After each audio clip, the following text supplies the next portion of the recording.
Now, when you come out for your fights, I always see your head trainer. I don't know if he's your head trainer or not, Master Tong. Yeah. How'd you meet him, man? Because he's always coming out with his glasses, and he always seems so happy and stuff to be out there and everything. Master Tong is a unique individual. He is probably one of the happiest guys, just always happy. He's got great energy, and I actually met him. He was fighting at a Gladiator Challenge show, and he came into the weigh-ins. He was wearing a pair of like tight sweatpants that said Grandma's Pajamas that he got from a garage sale, and he would just laugh, and I was talking to him, and he was just saying, yeah. He didn't speak any English. He knocked his guy out in 14 seconds, and then was doing seminars around the Sacramento area. He came in to train with me at one time, and loved the energy of the champions that we had in our gym, and then we found out that he has a history of training world champions. He's trained, I think, 7 boxing WBA and WBO world champs in Thailand.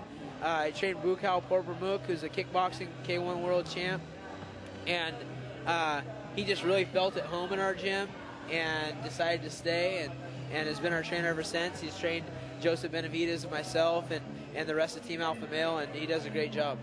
He's like your equivalent to Freddie Roach and Manny Pacquiao, huh? I would say so, yeah. And he's, but with a lot more hilarious moments. If you check on YouTube or check out my Twitter, we have some funny stuff of him always being a character. He's a pretty simple dude, and he's really entertaining. What has been your most funniest Master Tong moment? Is there something that you recall that just tops the cake? There's a ton of them. I mean, if you look at Master Tong Possum, you can check him out catching a possum with his bare hands on the internet. But I come over to the house one time, and he's like, turns every place into Thailand. He's got like catches crawdads in the creek and frogs and skins them, and take squirrels that have been like hit by cars and like bury them and like save the tail and like all sorts of crazy stuff. One time I go to the backyard, and he's taken the screen from his window and ripped off the screen. He has one of the metal planters that you let tomatoes grow up. He wrapped that around and put some skewers in to keep him in line. He put a baseball on top of that thing and made a little cage. He hooks a fishing pole up to the top of it and hangs it over the telephone wire, and he's got bait in there for squirrels. And he's got a fishing pole on the one side of the yard, and he's just sitting in the backyard smoking cigarettes and waiting for squirrels to go get this food underneath the cage, and then he lets the fishing pole go and catches squirrels.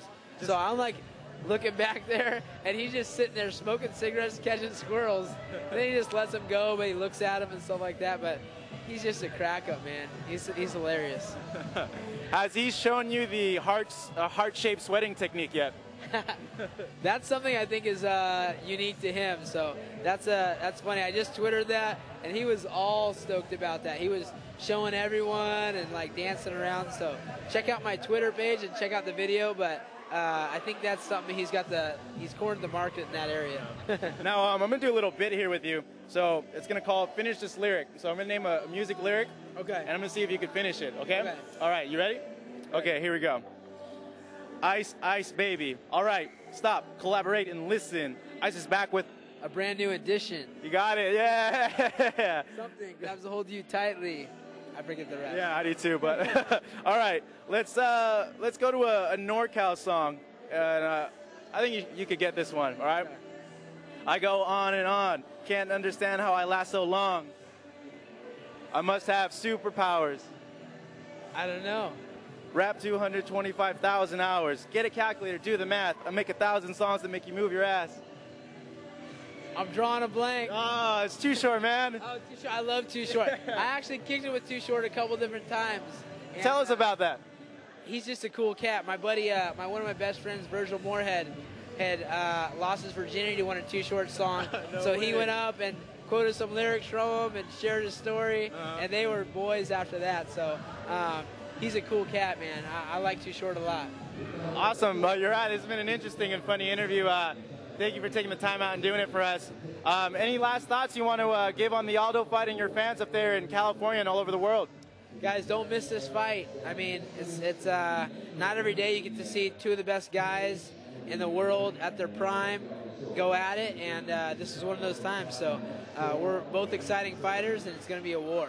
I want you guys to come and check out my sites. Thank you to formathletics.com, our new clothing line, UriahFaber.com, TeamAlphaMale.com, where we've got all sorts of funny info and videos, and Amp Energy. Thank you guys, and my managers, MMA Incorporated.